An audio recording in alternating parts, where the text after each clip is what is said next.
Hello hi, இன்றைக்கி August 18ஆம் தேதி. இன்று தங்கம் மற்றும் வெள்ளி விலை இப்படி இருப்பதற்கான வாய்ப்புகள் இருக்குது. விலை அதிகரிக்குமா இல்லை விலை குறைவதற்கான வாய்ப்புகள் இருக்குதா அப்படிங்கிறத பற்றி பார்த்துடலாம். இப்போ அதாவது இன்றைக்கி மார்க்கெட் ஓப்பன் ஆகி கொஞ்சம் நேரம் தான் இருக்குது. அது 8 மணிக்கு தான் மார்க்கெட் வந்து ஓப்பன் ஆகிருக்குது. ஸோ இந்த கொஞ்ச நேரத்தில் சர்வதேச அளவில் எப்படி இருக்குது அப்படின்னு பார்த்தீங்கன்னா, தங்கத்தோட விலை வந்து ஒரு சின்ன ஏற்றம் தான் போயிருக்குது. ஆனால் இந்திய ரூபாயினோட மதிப்பு, அதாவது US டாலருக்கு நிகரான இந்திய ரூபாயினோட மதிப்பு வந்து நமக்கு கிட்டத்தட்ட ஒரு 15 பைசா கிட்ட ஸ்ட்ரென்த்தான் ஆகிருக்குது. ஸோ அதனால இன்றைக்கி தங்கத்தோட விலையில் பெரிய அளவில் மாற்றம் இருப்பதற்கான வாய்ப்புகள் இல்லை இப்போதைய நிலவரப்படி. ஏன்னா இன்னும் 1 மணி நேரம் டைம் இருக்குது, அப்போ சேஞ்சஸ் நடக்கலாம். இப்போதைய நிலவரப்படி ஒரு ப்ளஸ் ஆர் மைனஸ் ஒரு 30 ரூபாய்க்குள்ள வந்து இருக்கலாம். அப்படி இல்லை அப்படின்னா அதே 9275 ரூபாயில் இருப்பதற்கான வாய்ப்புகள் இருக்குது.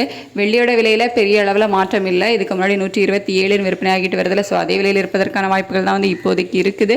பெரிய அளவில் வெள்ளியில் வந்து மாற்றம் இல்லை. தங்கத்தோட விலையில் மட்டும் ஒரு சின்ன ஏற்றம் தான் போயிருக்குது. ஆனால் இன்னும் நமக்கு கிட்டத்தட்ட 1 மணி நேரம் கிட்ட டைம் இருக்குது. அப்போ வந்து என்ன மாற்றம் வேணாலும் நடக்கலாம். ஏன்னா இப்போ தான் வந்து மார்க்கெட் ஓப்பன் ஆகிருக்குது. இப்போதைய நிலவரப்படி சர்வதேச அளவில் ஒரு சின்ன ஏற்றம் தான் போயிருக்குது தங்கத்தோட. ஆனால் இந்திய ரூபாயோட மதிப்பு வந்து கிட்டத்தட்ட ஒரு 15 பைசா வந்து ஸ்ட்ரென்த்தனாக இருக்குது. தேங்க்யூ.